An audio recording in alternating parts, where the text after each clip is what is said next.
um, maybe landscape, we kind of focus visually or tune into our particular subject and we do not notice what else is going on. But just like the room where you're listening to everybody, if you did a recording and listen to the recording later on, it'll be cacophony, right? It'll be difficult to listen to one conversation. Similarly, when you take a picture, you get everything, the branches that you were not focusing on, the other irrelevant things that suddenly come in the way of the visual experience. Would you agree? Yeah. So I I think editing really hones how we perceive our subject. There may be two photographers who look at subjects differently. Their images would be different even if they're standing next to each other, especially after they've edited it. So I do have a number of images that I can show you, and we can probably go through how I edit my pictures. I've not put any of my commercial pictures. It's mainly landscapes and wildlife. So I can share my screen, right, Kyla? You should be able to.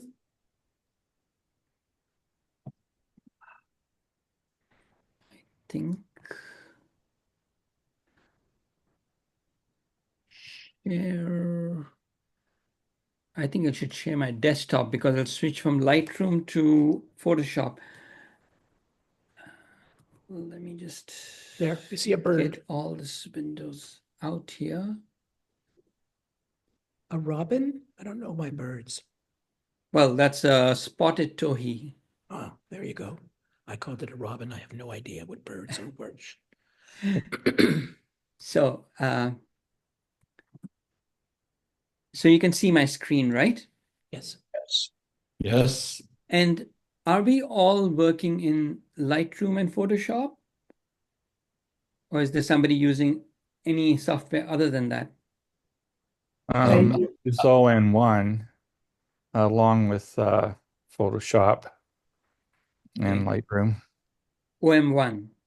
All in one, yeah. And if need be, I'll dip into some of the others. Like I still like the denoise and DxO, and certain enhancements in Luminaire. It kind of depends, but yeah, mainly it's ON1 and Photoshop, Lightroom, Camera Raw, that sort of thing. Okay. Can I just jump in, Kayla? Interesting to hear about On1. I'm a refugee from Apple's Aperture from many years ago, very upset, like many people around the world, when they refused to support it. So I then someone recommended On1 to me. And I must admit, I really do like it, apart from the fact my computer doesn't like it. It's a 2.5-year-old M1 Mac laptop, 5 grand worth. And I've had so much problems with delay and the eternal colorful ring spinning and spinning. I nearly always have to force quit, and I've just had to give up on it. But I do like many of the features. And just a very brief example, I was trying to put because I don't know the likes of Lightroom and Photoshop very well, I wanted to put a border around an image the other day. And I went into Lightroom and Photoshop, and it just seemed to be so convoluted. Whereas in On1, I'd just go into Effects, Borders, there'd be a default white one around there. You just scaled it or changed the color, and that was it. And I found that there were many things in On1 which were like that. So straightforward and easy to understand, but I'm struggling. I'm struggling with Photoshop and Lightroom. And but I did. I'm glad to hear somebody's using On1 because I do like it very much because it's a fully integrated program with all your albums there in the same program on the left-hand side. I still use it for certain things too. Yeah. Last thing, I've just never used On1. DxO does not work with the new, if anybody has a newer MacBook or Mac computer, because it doesn't work with Sequoia, the latest update. I found that out after I wrote to them. wow. So it'll work on my desktop at home because I don't have Sequoia on it. Yeah. Anyway, I should back to Manpreet. Yeah.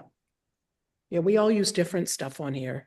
But I So think today I'm going to talk Lightroom and about Photoshop are our basic. Lightroom primarily, Right. Photoshop, and Topaz for occasionally. Well, I Yeah. use Apple Photos and Affinity, and then other ones that I need to, as Topaz or ePhoto or little supplements. So today I'm basically going to be talking mainly about Lightroom and Photoshop. I do use Topaz at times, but what all I'm going to be talking today is mainly done in Lightroom and Photoshop. I hope that's okay with everyone. Well, Yeah. again, it's Brian. I'll just say I'm very keen to hear this because, as I say, I'm struggling with both of those programs. The learning curve is just is so vast, and I'm not very patient. Well, there are many things I do in Photoshop and Lightroom that come intuitively to me because I've been using it so long. If there is a shortcut that I use, a keyboard shortcut you do not understand, please stop me and ask me to explain it. Okay, so this is a shot of a spotted towhee, and this is the finished image, but this is where it started. So this is the raw file, and after editing, this is what the final outcome is. Although I have cropped them a bit, I'm like this is how I've cropped it. So I'm not including the crop in the initial shot, but everything else is, you can see here, is zeroed out. So I'll show you a few before and after before I get into how I'll go run through one of the processes, and then if you want to know the others, then I'll open the layered file and show you how I've achieved that. But this is another photograph that I had taken in India, and I'm scouting out for some tours that we're going to start doing of a tiger. But where it started off was here. So that's the raw file, and that's where it's after editing. Cool. So similarly, that is the final image. That is where it started off. So Nice. And then you have that. This was photographed in the north part of India, a place called Ladakh that has incredible landscapes and monasteries. So that's a monastery that you see there. And this place is called Lama Yuru. And that was the raw file. And that's after editing. So now what I saw in my mind that morning at the sunrise was this. But what my camera saw was that. Now, this is another one. This is also in Ladakh in a place called Hunda, where you have these double humpback camels. I forget the name of that camel, but it is one of the few places you still get these camels. That's a leftover from the silk trade that happened there. But this started off as that. That was the raw file. That's the finished image. Now, in all these images, you will see that there are a few things that that draw the viewer's attention to the subject. One is the lighter portions always attract the viewer's eye, the warmer parts of the image always come forward and cooler parts recede. And also the sharpest part of the image always gets more attention. So, for example, in this, there's a fellow there with a cell phone. If I was concentrating on talking about cell phones in the vast, remote places, I'd probably get rid of the camels. But when I photographed this, I didn't even notice that man because I was so focused on the camels. And that's the image I create, you know. Any questions on this? Just very quickly, Manpreet, Brian again. Yeah. Something I learned from somebody a long time ago, actually, is when you have an image like that where the object or subject is making progress sort of left to right, Mm-hmm. that it's always better to have more space ahead of, in other words, where the people, boat, car, plane is going rather than where it's being. And I do remember somebody pointing that out for one of my pictures years ago, and I've always remembered that. I think it's a good point. Yes, that's I what hope I'm making composition is about, because that's exactly, yes. where you are where your subject is moving. Unless you want to make the viewer feel a little uncomfortable, then you have the subject going out of the frame.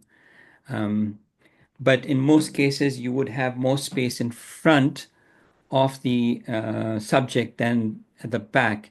And if you'll notice, like here, although I can, I would tend to crop off a little more on the right side, rather than have the subject in the center. And here as well, I'd have slightly more space in front of the tiger than behind. Here as well. So you're absolutely right. That definitely works. So what I'm going to do, sorry? I just have a quick question about the monastery one and the one with the camel. Now, I Yes? noticed I just want your thinking on. I noticed you include quite a bit of sky in both of those. Yes. Although I assume your subject of interest are the camels and the drivers and the monastery, like the mountain and the monastery stuff. Yeah. With that much sky, uh, I just want your thinking about it. Like, it seems to me with that much sky, there's a potential of the eye not being drawn to where you want it, maybe. In this case, yes. But then when I tone down the sky, now there is clouds in the sky, there's character happening in the sky. If it was just blue sky, I would not have included. Now, unless I make this a panorama, I have the village happening below this, and there is a lot of houses and roads and stuff like that that'll draw attention. And I Right. wanted to get the attention to the monastery. Now, if I crop from top, I have blue only happening here, up here. If I crop that off, it's just plain white clouds. So just to get that little bit blue in, I have included it up to that much. I could make this a panorama and have just that, but then I lose the blue in the sky.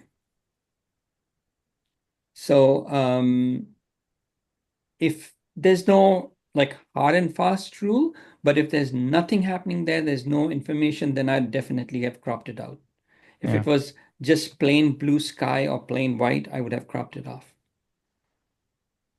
But there is this morning glow from the sun, which is spilling onto not only the mountains, but also a little bit, covering the sky.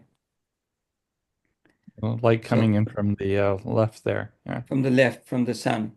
And right now, if you'll notice here, the sky is the brightest object, but I have changed that in the editing. Yeah. Yeah, I just wondering what your thinking was because when listen to other classes and like the video type of stuff people put out. There's Yeah. always this debate over. Honestly, I don't worry too much about debate happening. I go Yeah. with my gut feel, what I feel is right. And um, even composition, what I personally feel is right in the image, I try and do that. Yeah. Thank you. Yeah. I could just chip in quickly. I think the ones with the camels is a very good example of the rule of thirds. Yeah, it is. Now, I have a video on, I've recently started a YouTube channel, and I have a video where I've explained how I process this in detail. If you want, I can send you a link to that and actually process this today. Mhm. Is that okay? Oh, yeah. Yeah, Sure. I'd love to see that. Yeah. Okay, so that's the raw file that we start with. Okay, now I'm going to refer to my notes here that I had so that I can I'm when I work on edits, I generally play with it. So I try out different things, I play, and then might take me a couple of days to get the final version. But I'm not going to waste everyone's time here. So I'm going to be looking at the notes on how I did my earlier one and trying to replicate that, showing you what I've done. So first of all, I change the temperature quite a bit. Now, just to let you know that when I'm uh, when I'm photographing for my clients, I generally go to Adobe Standard because it gives me a better starting point um, without already increasing the contrast. So you get less contrast there. But for a landscape, I'll go with color or landscape, depending depending on the image. And I would generally bring the highlights down, you know, and I would take the shadows up to open it up. Now that's why you always shoot with a raw file. I hope nobody's shooting here on JPEG. Yeah? Everyone's working with raw files. Pretty much, yeah. Yeah. Yeah.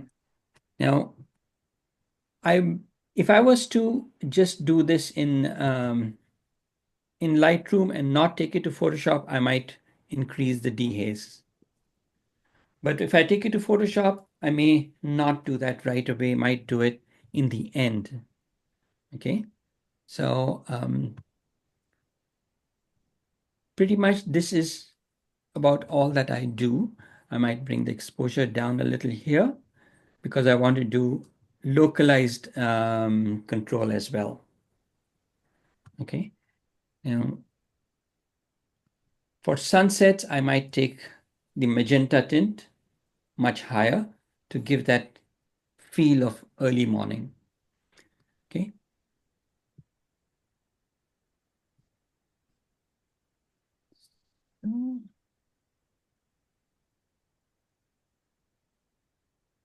I would say somewhere there. And then I would probably go into the localized. What I'm doing here, everybody's following, right? If you don't follow, stop me and ask me what I did. So here's where the localized masks are. And I want to brighten the lower part of the image. So I might take a linear gradient, okay, and take the exposure higher, might take the contrast a bit higher, and I'll take it up from here. But I don't want to include the sky, so I'll subtract and do select sky. So we have these amazing masking tools now in Lightroom, but I would probably do a little dehaze here. Excuse me, Manpreet, is that what you just did? Is that an intersect? It was a subtract.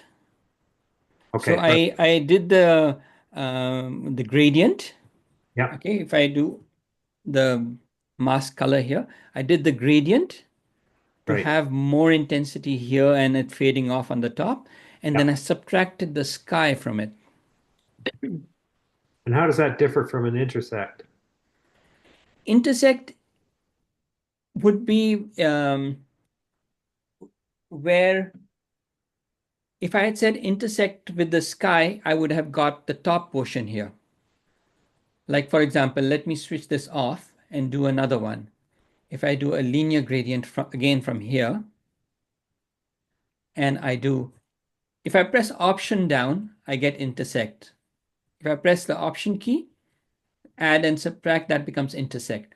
And I do intersect with select sky, I will get that. Okay, gotcha. Got it? Yep. So, Thank you. welcome. So basically in this, I think that's pretty much all I did. I wanted to increase the whites here for the monastery and bring highlights slightly down, but take the whites up. Okay. So this is about what I did with the localized mask here. And then I had done another linear gradient with the mask for the sky.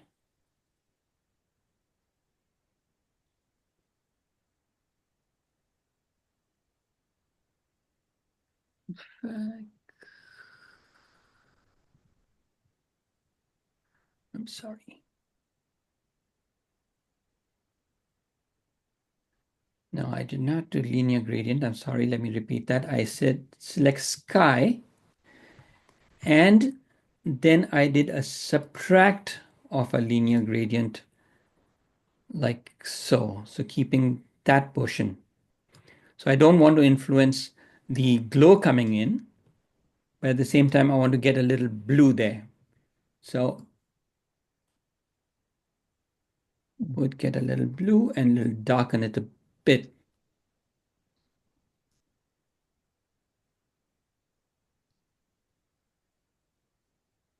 Okay, and I may increase the clarity just a bit there. So that's about all that I did. Now, blue and yellow tend to play very well together. So in a lot of pictures, blue is what recedes, yellow comes forward. And one can also do a bit of color grading. I had not done it in the original, but you can increase the shadows, make them a little blue, and the highlights slightly yellow or magenta. That also adds a lot to an image. Okay. And then basically from here, I had taken the image and taken it to Photoshop. So what I do, I've got a keyboard shortcut which I've designated that opens it as a smart object. Do you all know how to open it as a smart object in Photoshop? I would just open it in Photoshop and then change it to a smart object, but I don't know how to It's open it as a different. smart. Yeah. If you open it as a smart object, it is a raw file. If I double click on this, I still have my edits that I have done. If you cool. take it to Photoshop and then make it a smart object, you've already pixelized the image. It's already become into pixels. And then you take it to smart object and add the raw filter. It is working on pixels, whereas this works on the data, on the raw data. Cool. So even if I lose my original raw file, I still have this layer as a raw file and in Camera Raw. So I generally like to open it this way. It does increase the file size a little, but it's always nice to have the raw file within my PSD or TIFF file from Photoshop. Now let me close this and open it again through the menu so you know how to do that. In Lightroom, if I go right click, go edit in, open as smart object in Photoshop. Right. It does exactly the same thing. Okay. Okay. Now I like to press F and work in this mode. I generally, when I'm working, I have two monitors. I put all my tools on one monitor and I have the image on the second monitor. But here for Zoom, I've had to do this, rearrange my tools here. So if I'm trying to find tools, just bear with me there. Okay. So now, if there's any retouching to be done, I'll probably do that first. But in this image, I don't think I did any retouching at all. But what I did was I added, just to give it a color grading, I've added a color lookup table. So if I go here at the bottom, here, to this yin yang sign and say color lookup, it'll add this color lookup layer. Adjustment. And have you all worked with color lookups? No, I don't think so, but it's an adjustment layer, right? Yeah, I Yes, have. and you get some very interesting options here. The one that I've used here is late sunset, but I've not used it like this. This is like really harsh. I have first of all put this on. I love to use the soft light mode. Sometimes I'll go for overlay, and I have reduced the opacity to about, I would say about 35. Question, is that different than color grading? This is color grading. Color grading Yeah, is same. anything that Yeah, it's the basically same. adds color. Yeah, yeah, So yeah. I just if you're learned how to talking do of that. gradient map, it's different. Okay, color grading, yeah. So color grading is the process, and you can do color grading through color lookup table. You can do it through the gradient map. You can do it through a raw filter. Okay, which I can also show you. But see, it's just given a slight contrast and color. Now, I could also, another favorite of mine to use in the, besides late sunset, is this fall colors. That also gives a very interesting look. Sometimes if you want to give it a cinematic kind of feel, then the steel orange works also very interestingly. So it gives it a totally, like, like a, almost like a cinematic feel. But for this, you can try different ones here, and you'll be surprised with what you get. And then you can also play around with overlay, soft light, normal, multiply. Sometimes when the sky is very light and you want to draw colors out of them, the multiply works very well, because multiply tends to darken things. Okay, and then I also did a little more color grading by, this is especially to show you a little how this is done. So if you're doing further color grading, I might reduce this to about 20-25%. And then I will do a merged visible layer on top. Do you know how to do a merged visible layer? Yes. Yeah. Yeah. So I'll do a merged visible layer on top, which is a combination of the original file and the color lookup. And this I will convert to a smart object. Is that the same as a stamp, stamping it? Stamp visible, yes. Stamp visible, yeah. Yeah, it's the same thing. And then what So did you now do? I I've missed that, convert- sorry. What did you do I'm after sorry? you did a stamp visible? I missed that. I was talking. Well, I did a keyboard shortcut of Shift, Option, Command, and E. So if you do and then you did a Shift, smart layer though? What did you do after? and then I changed it to a smart layer. Let me go back. Yeah, okay. So I would do Shift, Option, Command, and E. So you're pressing 4 keys to do that. Or you can press 3 keys, Shift, click on this, and then go to, see, I don't use this very often, so merge visible. You see, it's merge visible here, but if I do merge visible just like that, it'll merge everything down to one layer. So if I do this, it'll merge it down to one layer. That is not what I want. But if I go merge visible and I press Option while I do it, it does the same thing. Stamp layer. Yeah. Yeah. Okay. And then I will right click on the layer and I will convert it to Smart Object. Okay, and can you explain to us why you do it as a smart object? What does that mean again? Why I do it as Smart Object is because I'm going to run a filter on this. And I'm going to run the raw filter on this. And once you do it as a Smart Object, the filter is non-destructive. That means it's not actually working on the pixels. It's not distorting, changing any of the pixels. It's just working on the smart object, which is like a container for the pixels. So I will show you. I'll show you. So if I go to filter and say camera raw filter.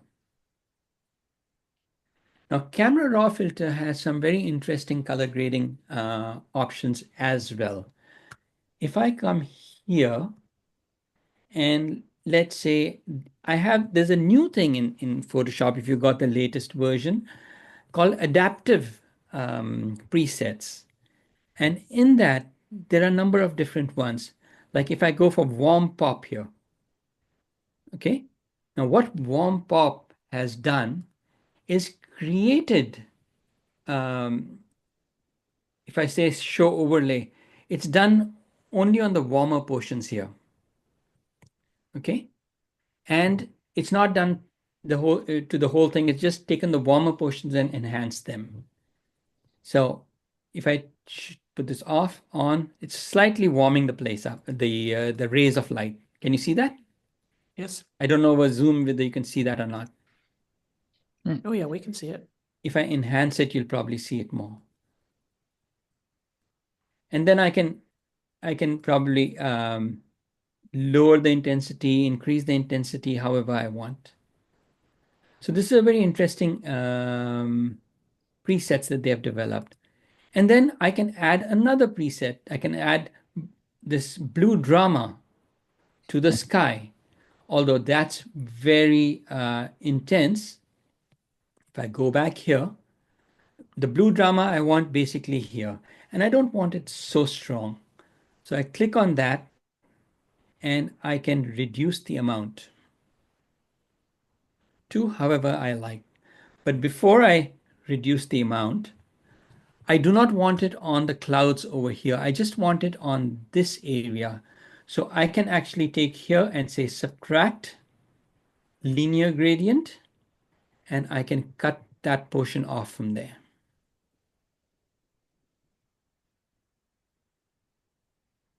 Okay, so I have basically just added that pop in this area, and then I can reduce the total amount. Sorry, this amount is for that. So for blue drama, I'll reduce the amount till I like it, till it's the taste, so reduce to taste. And if I say okay, it has created that as a raw filter, camera raw filter here on the smart object. So I can actually switch it off or on from here. It even has a mask. I can mask that filter out if I want to. I can even reduce that filter from here if I want to. So I can change the mode. I can reduce the opacity of the filter. I can do many things with it. The original pixel layer is still embedded in this. So if I double click on this, it'll take me back to the pixel layer, the merged visible layer that I had made. And I can make changes to that, and the changes will be applied to, the filter will be applied to the changes as well. Okay, so let's say I decide I want to get rid of, let's say, that pole there, just for argument's sake. I take the remove tool, which is another amazing new tool, and I'll remove it here. And that's gone. Now, if I close this and say save, that pixel layer is now being saved.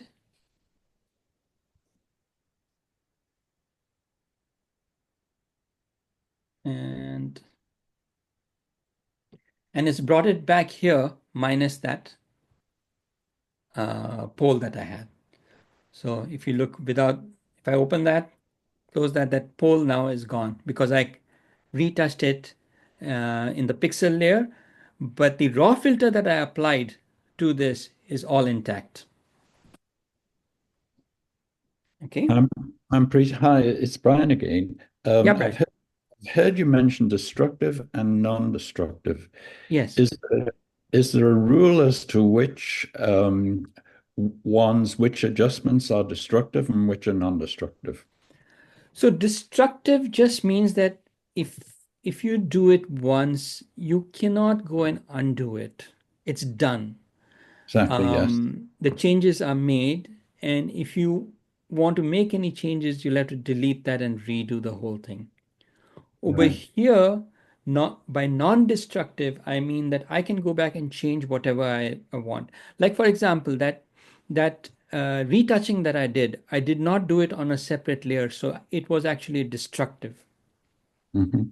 But is there any way before you start to undertake an adjustment that you know what I'm going to be doing is destructive or non-destructive? If you make it a smart object, most filters that you run on it will be non-destructive.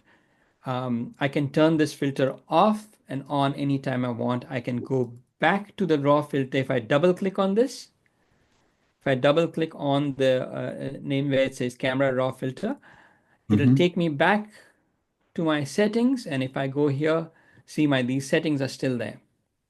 I can go back here and say, okay, I want to reduce this further, or I want to increase it further. You Okay. know? Yeah. Okay. So if you go into Camera Raw because you have different options to Photoshop, is Yes. that the reason? Yes. So they're tagged, they're linked. That you can Because just they've introduced that adaptive presets, and to access those adaptive presets is why I went into Camera Raw. I also have a question because I work very destructively. I tend to flatten in order to do things, and I know it's the worst thing. And I'm going to try to create smart filters or smart layers much more often. Is it wise then to everything that you do to make it a smart object? Every different layer that you do? There's a cost to it. Cost is the file size. Yeah. So smart objects will always be, the file size will keep getting larger, but you can go back and um, use redo something that you have done. So You you're can not, always make it smaller afterwards when you're done. You can always yeah, once it's done, then you can obviously make it smaller, but depends on the power of your computer as well. I see. Yeah. Yeah. So it helps to have a good scratch disk for Photoshop.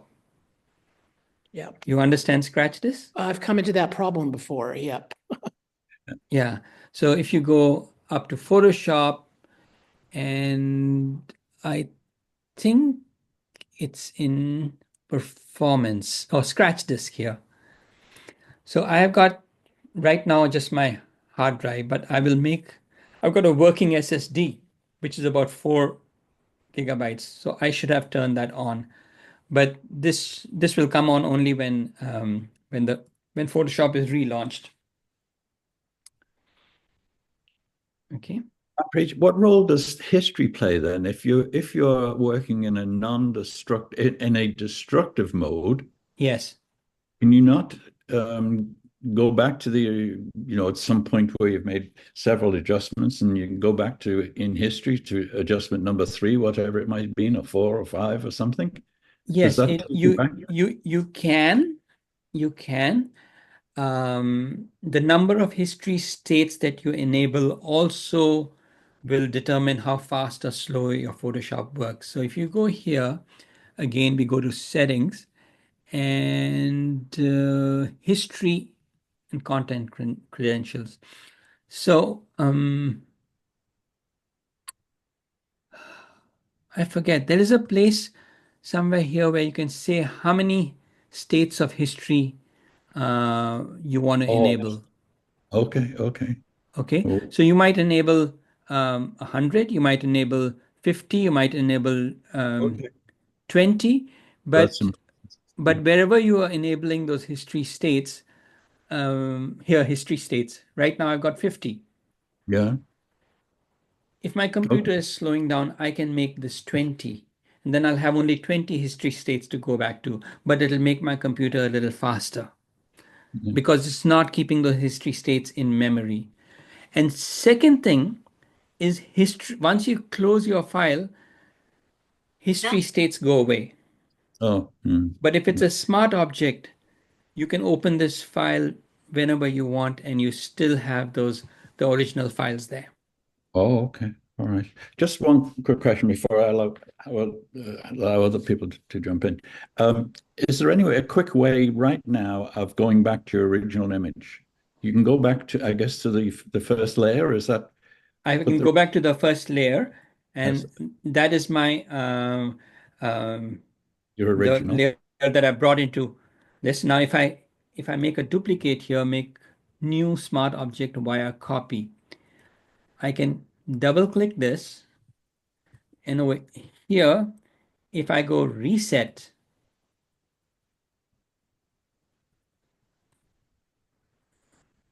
Yeah. reset everything, go back, remove all this. I think there's a way to reset everything. I've gone back to my original state, except for my color here. Okay. I think really what I'm getting at, is there a compare mode? In other words, is there a way that you could bring both images up on that screen side by side to see them in I'll compare have to mode? make a duplicate and then reset one. Okay. And then it could be dragged onto the, Sorry? and then it could be dragged on alongside the duplicate, could be dragged on alongside You the, could have it as a layer and switch the layer on and off to check. So if I but um, not side by went, side on the same screen. Like so you do in Lightroom. if I make a duplicate, I can have it side by side on the same screen. If you Okay. want it as a separate layer that you can switch on and off, you can do it within the same file as well. So if I go on this layer, I go right click and I say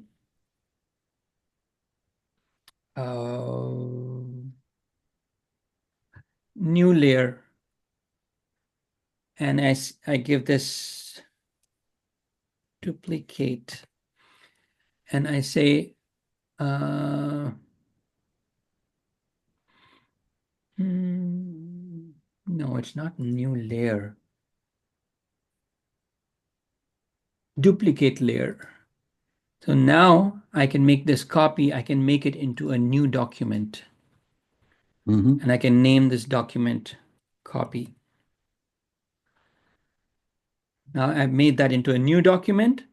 Now I can double click this and reset everything. I can go here, reset those ones. I can go to the color and reset that. Where did the color go? Oh boy. I can reset that and say, okay. That's my original. Right. If I go Window, Arrange, then I can go side by side.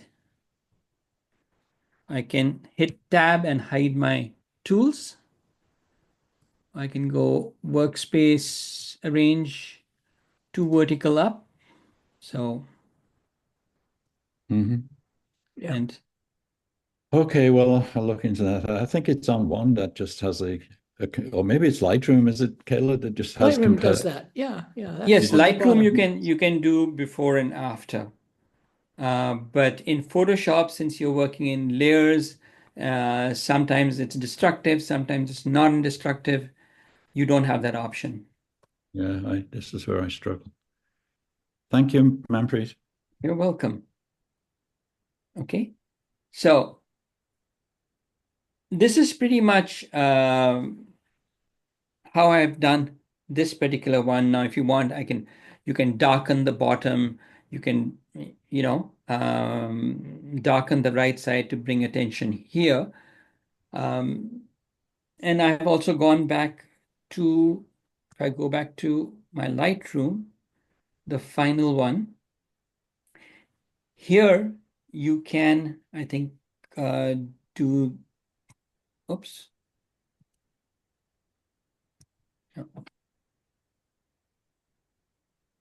There is a way to kind of reset that and check it, but there's not too much I've done after that except brighten that, where I have brought in this mask and I've brightened that area. You know how to create this mask like this? Mhm. Yes. Yes? Yeah, camera raw with a radial, maybe? No, yeah, radial mask and then Yeah. intersect it with luminosity is what I've done. I'll show this to you. I'll show Yeah. it again. Yeah, show us. So this here was my final from Photoshop before I get into that masking. And then sometimes I will, I don't really need to do a bump in contrast, but if I do need to do, then I will use the curves, but I will use the curves in such a way that I do not affect the highlights too much, because if the details in the highlights go, most competitions won't even, you won't score very well. And secondly, it's easy for the details in the highlights to just get crunched. So sometimes I will do, let's say if I want to do a curves layer here, okay, and I want to increase the contrast here, okay, I don't want the whites going too bright. I will mask this with a luminosity mask. Have you all worked with luminosity masks? A little bit Heard of it, but not in used it. raw. Okay, I'll show this to you. I will not use it for this image, but I will show it how it works. So if I press Option and I click on the mask here, I go into the mask section. Okay.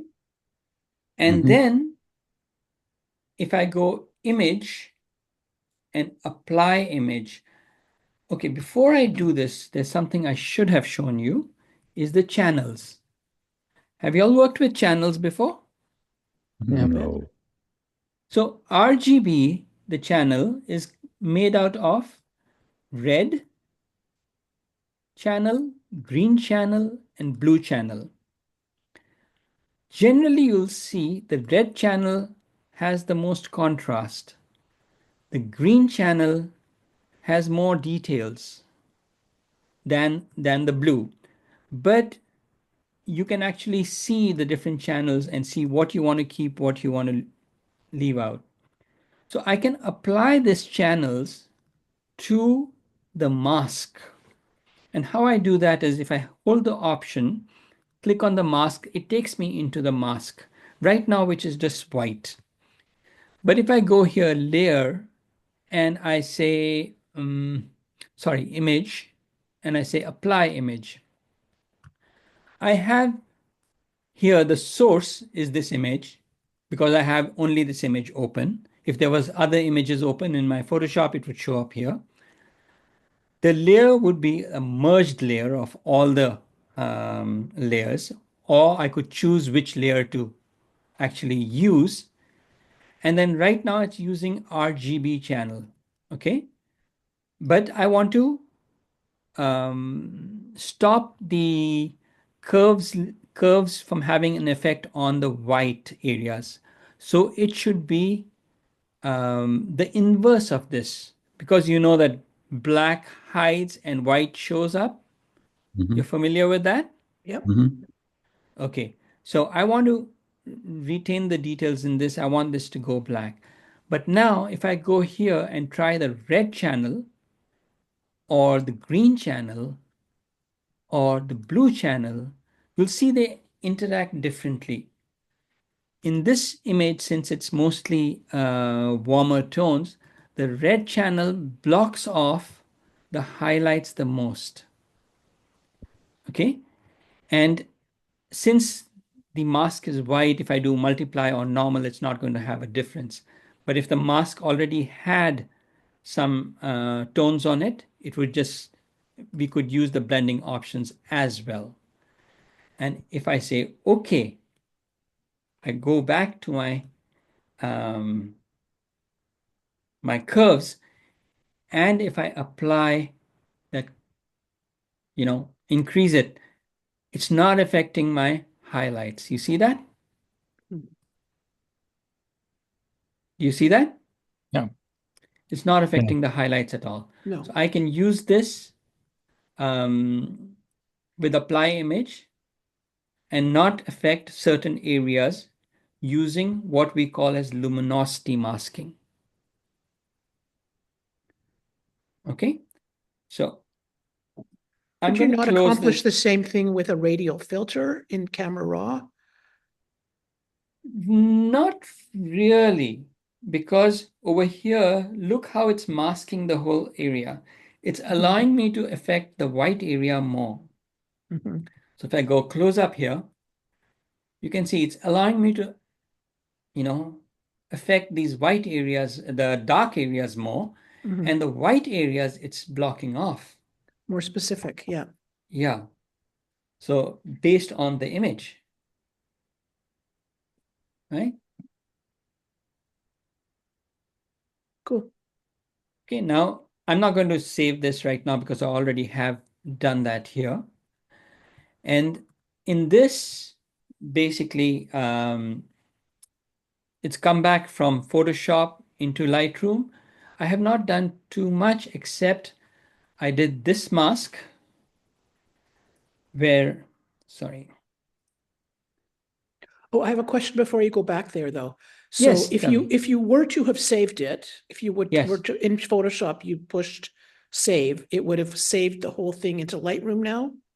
Yes, if I go back here and let's say, I say, okay, if I close this and say save, Yeah. okay, it will save that. Now I said save, Yep. it saved that, and it's come here as into Lightroom. Okay, and then my next question is, then would you save the Photoshop as a PSD? So you have all of the layers in case you want to come back to them, or what's your process So with it that? saved it as a TIFF file with layers. In Lightroom. Now, if you're going to save the file from Photoshop, or you don't need to save Lightroom, another. Lightroom is only referring to the file. The file has Right. saved as a PSD or a TIFF Yeah. file. Yeah. And if I was to open this, let's say I go again, edit in Photoshop. I say edit original.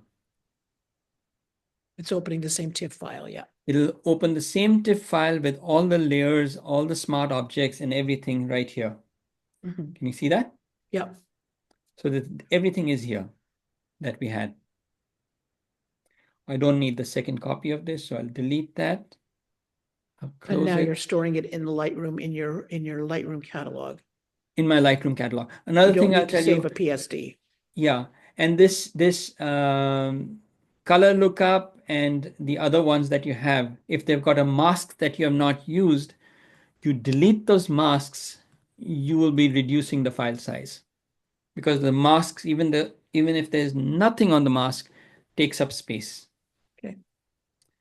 Okay. So if I close this and say save, it's Lightroom is only referring that file. The file is still intact. And when you go to Lightroom and you go to catalog settings, and sorry, it was not catalog setting, it was preferences.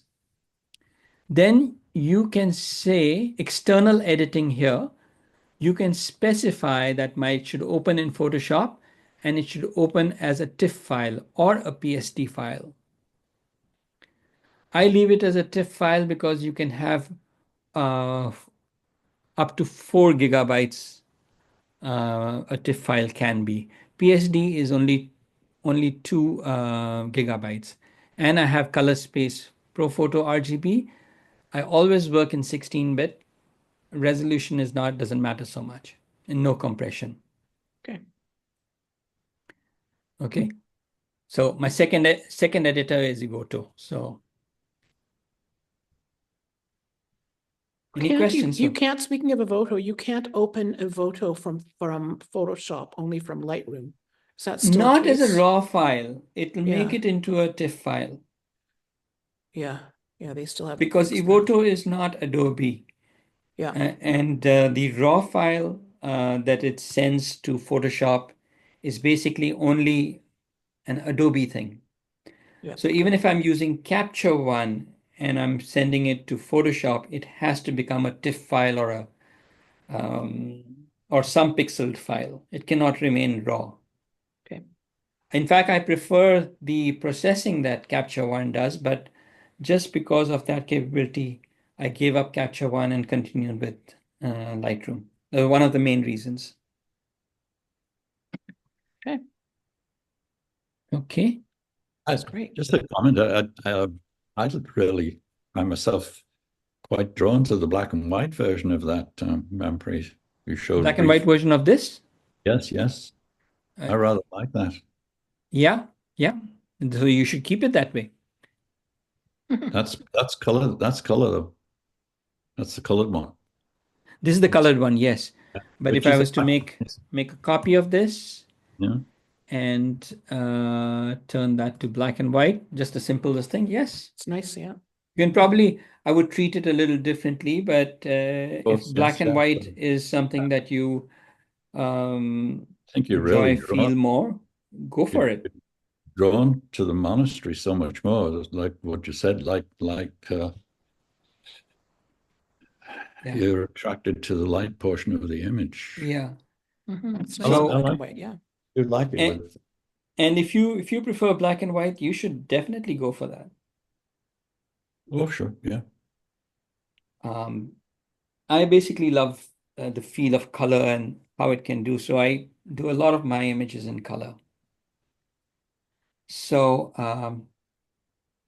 anything else you'd want to know? Would you want to know how I've done these ones? I can show you the layered files, not go through the whole thing. Mhm. Would you want to see those? Yes. We can Or- take another 10, 15 minutes with any of these, yeah. Which one would you prefer? Tiger. Tiger, this one? Yeah. Or would you prefer this? The one in the grass. This one? Yes. Okay, so basically from the raw file, I've cropped it. So that was the original. You can see the top right a little has been cropped. And that is the TIFF file. Let me take it into Photoshop. So if I do open edit original.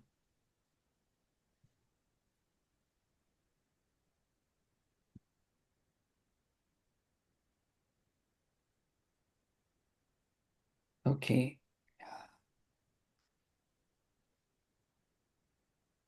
Let me see if I can increase this. Whoops. So you can see all the layers here. Okay. That's another can of worms, layers. Layers, yes.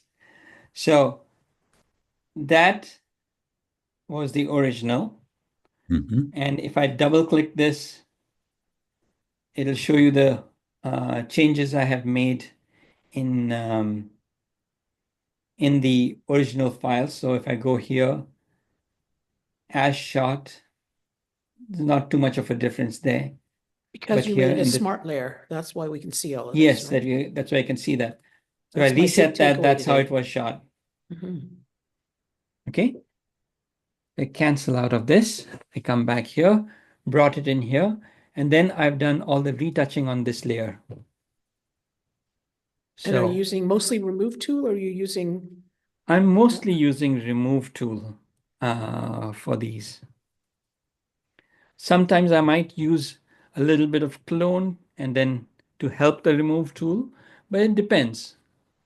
If there's just a lot of small spots, I'll use the spotting one. But remove tool is amazing the way it does stuff. amazing? Yeah, yeah. So, and then basically I made a stamp visible layer here, and the top portion there that you see, I thought that was a little disturbing. So I did a content aware to that and created this. You all have used content aware? Yes. Yeah, yeah. Okay. And generative fill, oh my God, that for me is a game changer. The only problem with generative fill is on a high resolution file, it doesn't do a great job because I think right now it's about 1,000 pixels or 2,000 pixels is what it works on. Mhm. But if you zoom into a high resolution file, you'll find that it has generated that at a much lower scale. Mhm. Yeah, you have to be careful, I think, yeah. Yeah. Mhm. So that's why if for something like this where content aware will work, I don't use generative fill as yet. Okay. Okay. Then I have done that is just a gradient fill. You know, there's a gradient layer here. Gradient layer.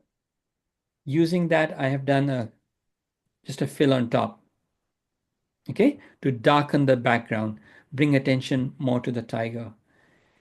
And then I have actually, this is a mask that I've created.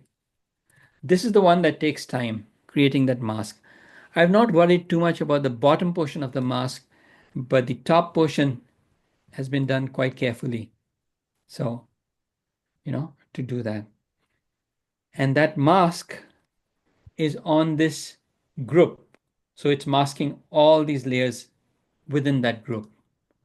So if you notice that it's masking all those layers. So I have brought the original back up on top and it gets masked by this so that this fill layer that gets masked off where the tiger is there. Do you follow? So you still have the detail of the fur on the Yes. So tiger and all of the that. gradient fill did not affect the tiger, but it affected the background. I could have also just taken this mask, okay, and put it on this and inverted the mask. It would have done exactly the same thing. Okay. But I've masked this and brought that on top, just the way I've worked. So there's no difference in the two. And then I've done some dodging and burning. Can you see that? Mhm. Yes. So, and I've put that is on overlay layer. Do you know how to do this on a gray layer? No. Sort of, yeah.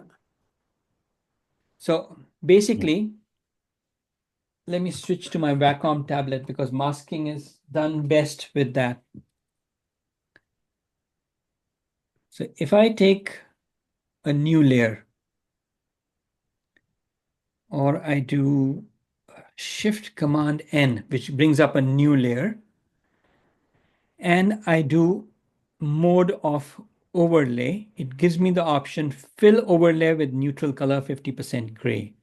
I click that and I can just say D and B for dodge and burn and say, okay, it creates this dodge and burn layer. Okay, now this is a gray layer.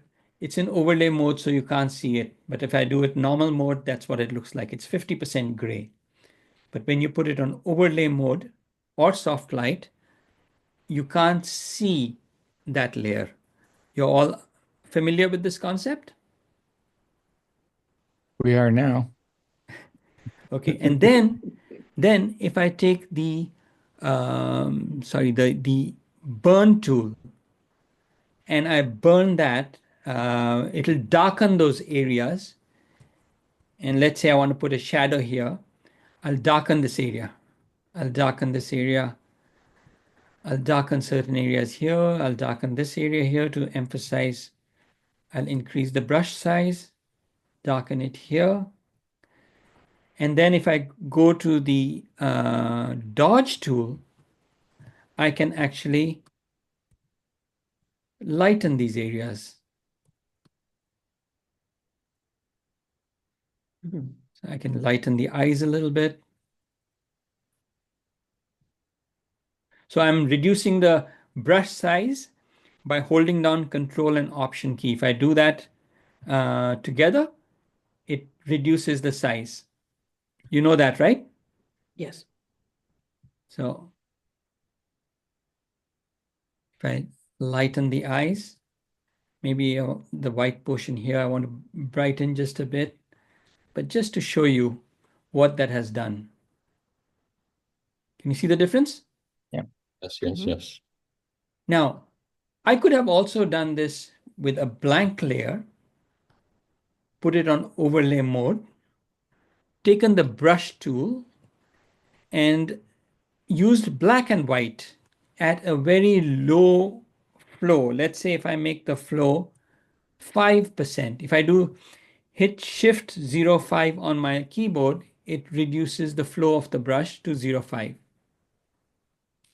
Okay, and then if I go here, use the white brush.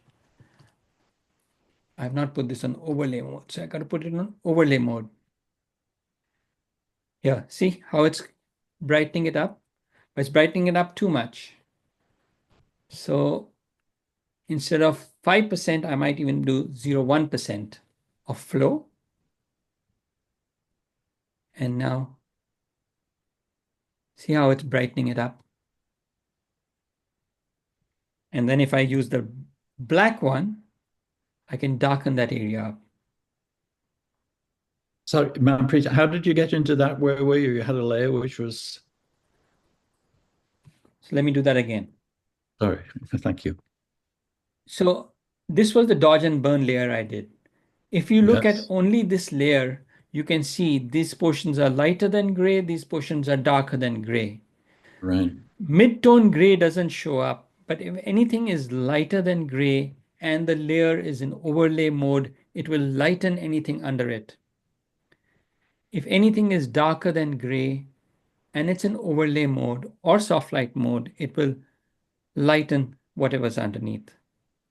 So irrespective of how you get there, whether you do it on a gray layer or you do it on a plain layer. So if I have this on, if I do it even on a plain layer, simple plain layer, and do white and black. So if I do white over here, this is black, sorry. If I do white on this side and black on this side, and it's on overlay mode, it's going to brighten that area and darken that area. If you want it little subtle, you put it on soft light. It'll still lighten that area, darken that area. And then you can reduce opacity of this if you want. Okay? So I Yes, like thank to do it on the dodge and burn layer because, well, I can control it much better. Okay. So I'll delete that one and I'll show you. That's my dodge and burn layer that I've done. Okay. Where I have tried to emphasize the muscles here, the shape of the body, shape of the face. But like you can do with black and white, you can actually do burning and dodging with color as well. So to show you an example, if I take a blank layer and actually choose a color, let's say I choose very light, say a light yellow. Well, you guys can't see this, and I make it, say, even lighter, make it somewhere there. Now at 1% and putting the layer on overlay mode or soft light mode, I can go in and lighten darker portions, but now it's adding a bit of color as well. So it's saturating that color. So I don't want to do this on the white, but I'm saturating the color here. Can you see that? Yes, yes. So similarly, if I use a darker color and use multiply, it will darken that area. So if I take another, make another layer here, put that on multiply mode, use, or even overlay mode will work for this. Take a darker color and darken it. You see, that will darken that area. I can even put that on overlay mode and it does the same thing, but overlay mode will increase the saturation of it because it's color. So it'll increase the saturation of it. So what I like to do is I like to use the colored layer here, the solid color layer here, and dodge and burn with that.